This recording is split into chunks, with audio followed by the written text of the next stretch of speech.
Hello everyone, the 1966 kid here.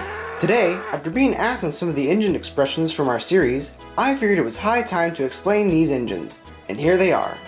These are a few of our engines sporting alternate expressions from the Capsule Playrail range.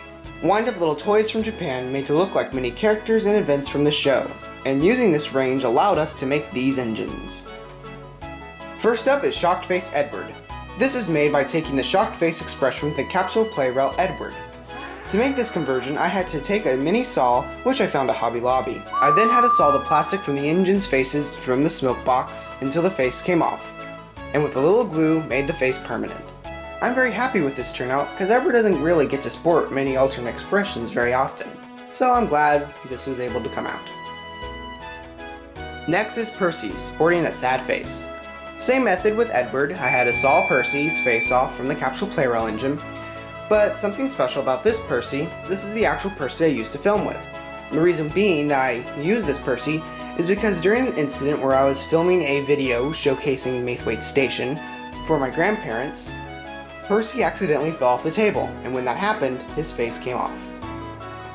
After using some glue, the face still didn't want to stay. So I decided to make it to where I could interchange the faces using sticky tack.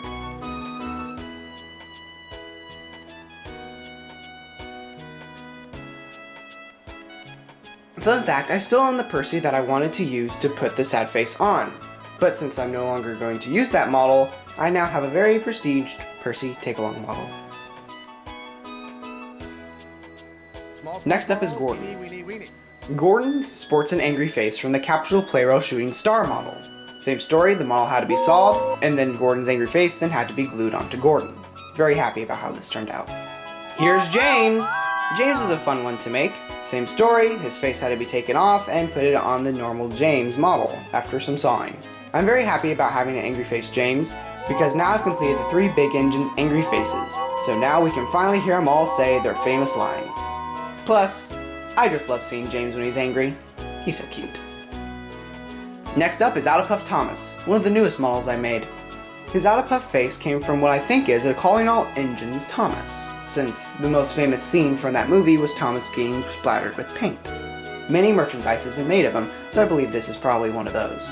I'm very happy with how this model turned out because Thomas's Out-of-Puff face is so, well, how to put it, very famous and easy to recognize, especially donning it in the scene where he's puffing uphill in the episode Thomas and the Trucks. Here is Stafford.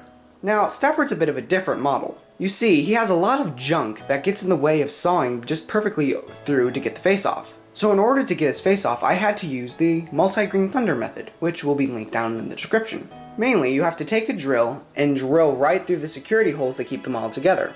Once done, I was able to get the face off, and then of course, saw the shocked face Stafford face off, and then with a little glue keeping the model all together, we now had a shocked face Stafford, which I'm kind of surprised this even can exist, because who would think that Stafford of all engines would be getting alternate expressions.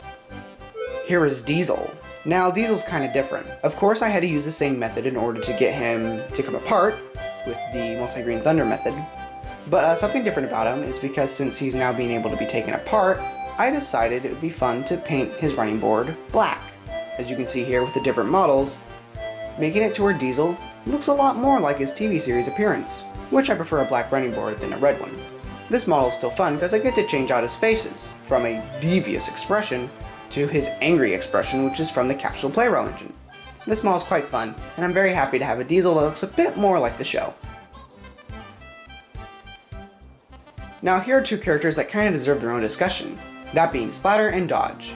These are made by my brother, who took an Airy and Bert using the same method of drilling their bolts, making it to where he could paint them to look like Splatter and Dodge. The best part about using Capsule Playrail is that they actually made a lot of Splatter and Dodge, and what I mean by that is a lot of different expressions, making it to where Splatter and Dodge can easily have faces changed out with a little sticky tack holding their faces in place, from looking happy, angry, and shocked, which required a few Splatter and Dodges. Sadly though, I don't have 2 shocked faces and I've had to settle with this printout, but hopefully someday I'll be able to find one for a pretty decent price. But here is Splatter and Dodge. They look pretty good and maybe we'll make a video on them. So here is our entire and complete Capsule Playrail face expressions. This is just a few of them. There's many other characters I'd like to do someday, such as an angry face Salty, but only time will tell when we'll get around to that. Anyway, I hope you enjoyed and appreciate seeing all these destroyed models. Until then, this is the 1966 Kid, signing out.